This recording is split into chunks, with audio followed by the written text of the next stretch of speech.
ನಾಲ್ವಡಿ ಕೃಷ್ಣರಾಜ ಒಡೆಯರ್ ಅವರ ಬಗ್ಗೆ ಮಾಹಿತಿ ತಿಳಿಯದೆ ಮಾತನಾಡಿರುವ ಎಂಎಲ್ಸಿ ಡಾಕ್ಟರ್ ಯತೀಂದ್ರ ಸಿದ್ದರಾಮಯ್ಯ ಈ ಕೂಡಲೇ ಕ್ಷಮೆ ಕೇಳಬೇಕು.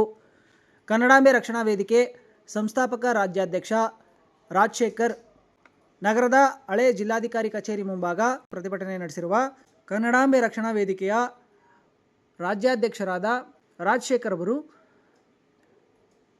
ಎಂಎಲ್ಸಿ ಡಾಕ್ಟರ್ ಯತೀಂದ್ರ ಸಿದ್ದರಾಮಯ್ಯ ಅವರು ಈ ಕೂಡಲೇ ರಾಜ್ಯದ ಜನರ ಕ್ಷಮೆ ಕೇಳಬೇಕು.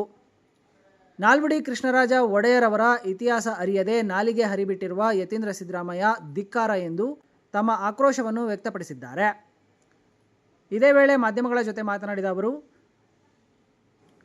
ಸಿದ್ದರಾಮಯ್ಯ ಅವರು ನಾಲ್ವಡಿ ಕೃಷ್ಣರಾಜ ಒಡೆಯರ್ ಅವರಿಗಿಂತಲೂ ಮೈಸೂರಿಗೆ ಹೆಚ್ಚು ಕೊಡುಗೆ ನೀಡಿದ್ದಾರೆ ಎಂಬ ವಿಧಾನ ಪರಿಷತ್ ಸದಸ್ಯ ಡಾಕ್ಟರ್ ಯತೀಂದ್ರ ಸಿದ್ದರಾಮಯ್ಯ ಅವರ ಹೇಳಿಕೆ ಖಂಡನೆ. ನಾಲ್ವಡಿ ಅವರು ನಮ್ಮ ರಾಜ್ಯಕ್ಕೆ ನೀಡಿರುವ ನೂರಾರು ಕೊಡುಗೆಗಳು ಅವರಿಗೆ ತಿಳಿದಿಲ್ಲ.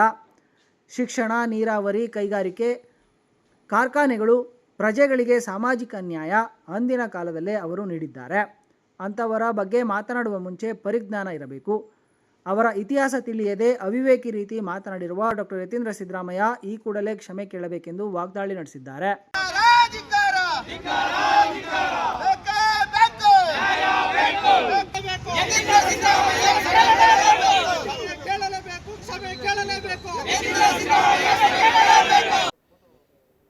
ಅವರು ಅವರ ತಂದೆಯ ಆಡಳಿತವನ್ನು ಮೆಚ್ಚುಗೆ ವ್ಯಕ್ತಪಡಿಸಿದಲ್ಲಿ ಜನರ ಸಿಂಪತಿಯನ್ನು ಜನರ ಒಂದು ವೋಟ್ ಬ್ಯಾಂಕ್ ರಾಜಕಾರಣಕ್ಕೋಸ್ಕರ ಇವತ್ತು ಮೈಸೂರಿನ ದೇಶಕ್ಕೆ ಅವರ ಆಡಳಿತ, ನಾಲ್ವಡಿ ಕೃಷ್ಣರಾಜರವರ ಆಡಳಿತ ಮತ್ತು ಅವರ ಕೊಡುಗೆ ಅಪಾರವಾದದ್ದು, ಇಡೀ ವಿಶ್ವಕ್ಕೆ ಮೆಚ್ಚುಗೆ ಆದಂಥದ್ದು.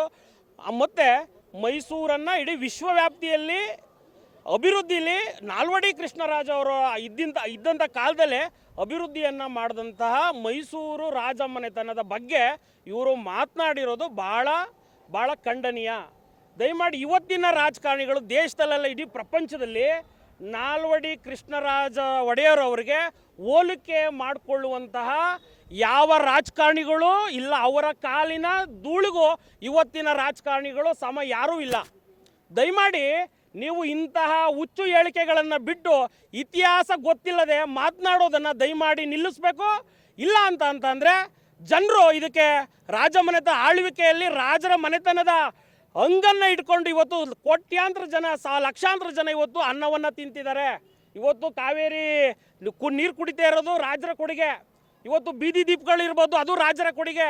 ಈ ಥರ ಸಾಕಷ್ಟು ಕೊಡುಗೆಗಳಿದೆ. ವಿದ್ಯಾಭ್ಯಾಸಕ್ಕಾಗಲಿ, ಎಜುಕೇಷನ್ಗೆ ಮತ್ತು ಆರೋಗ್ಯಕ್ಕೆ, ಎಲ್ಲದಕ್ಕೂ ಮಹಾರಾಜರ ಕೊಡುಗೆ ಭಾಳ ಅಗಣ್ಯ, ಭಾಳ ದೊಡ್ಡ ಮಟ್ಟದ ಕೊಡುಗೆ ಇದೆ. ಅದನ್ನು ಬಿಟ್ಟು ನಿಮ್ಮ ರಾಜಕೀಯದ ಪುಂಡಾಟಿಕೆಗೆ, ನಿಮ್ಮ ರಾಜಕೀಯದ ತೆವಲಿಗೆ ದಯಮಾಡಿ ಮಹಾರಾಜರ ಹೆಸರಿಗೆ ಕಳಂಕವನ್ನು ತರುವಂಥ ಕೆಲಸವನ್ನು ಮಾಡಿಬಿಡಿ. ಮೊನ್ನೆ ಮಾಧ್ಯಮದಲ್ಲೂ ನೋಡಿದೆ. ದಯಮಾಡಿ ನೀವು ಮಾಧ್ಯಮದವರ ಮುಂದೆ ಬಹಿರಂಗವಾಗಿ ನಾಡಿನ ಜನತೆ ಮುಂದೆ ನೀವು ಯತೀಂದ್ರ ಸಿದ್ದರಾಮಯ್ಯನವರೇ ದಯಮಾಡಿ ಕ್ಷಮೆಯನ್ನು ಕೇಳಬೇಕು. ಇಲ್ಲ ಅಂತಂದರೆ ಹೋರಾಟ ನಿರಂತರವಾಗಿ ನಾವು ಹೋರಾಟವನ್ನು ಮಾಡಬೇಕಾಗ್ತದೆ ಅಂತ ನೇರವಾಗಿ ನಾಡಿನ ಜನತೆ ಪರವಾಗಿ ಎಚ್ಚರಿಕೆಯನ್ನು ನಾವು ಕೊಡ್ತಾ ಇದ್ದೇವೆ ಅಂತ ಈ ಮುಖಾಂತರ ಹೇಳ್ತಾ ಇದ್ದೇನೆ.